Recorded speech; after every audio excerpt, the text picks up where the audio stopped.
The product that I will be reviewing for this class is the Nintendo 64. This system was created by Nintendo and released in June 1996 in Japan and September of the same year in the rest of the world. The Nintendo 64 is the third home video game console by Nintendo designed to play licensed Nintendo 64 games. It was around 10.5 inches wide, 7.5 inches long, and 2.87 inches tall, so it was a fairly sized console compared to its competitors, which were the PlayStation and the Sega Saturn.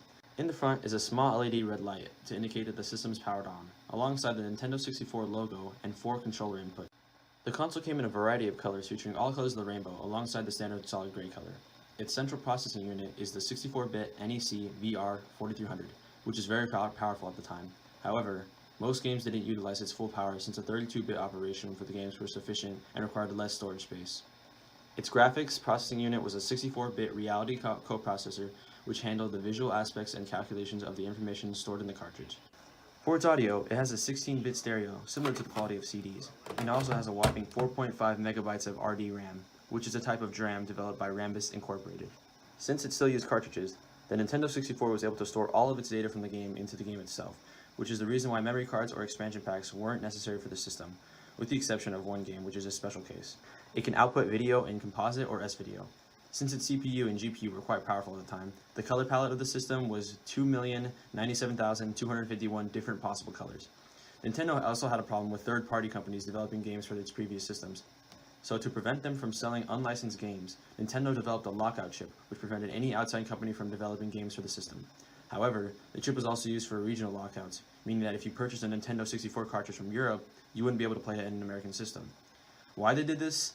The president of Nintendo said, Atari collapsed because they gave too much freedom to third-party developers and the market was swamped with rubbish games. Which still doesn't explain for the fact that they use regional lockouts rather than just third-party lockouts. The Nintendo 64 was also the cheapest system compared to its competitors, starting at a low price of $199. This is a big selling factor for the system because the PlayStation 2 was $299 and the Sega Saturn was $399. And because it still used cartridges, the installation of the console of each game was quick and easy. All you needed to do was plug in the console to the outlet, plug in the composite cables to its corresponding outlets, put the game in, and then instantly you were playing Super Mario 64. No installation, no problems. But with all consoles comes issues. The Nintendo 64 has quite a few problems which could have been handled better. My biggest complaint would be about the controllers. They have 3 handles and button layouts that take time to get used to and confuse me most of the time. The issue that the system had was that its algorithms for AI and other aspects of the games used up a lot of the CPU, which hindered the system's overall performance with most games. Companies developed microcode for their own games in order to get the most out of the system, but doing this took an extreme amount of work. Even with all of its issues, it is still a powerful system with many technical advancements, but because of its system software, it hindered its full capabilities and only sold 35 million systems, while the PlayStation sold over 100 million systems.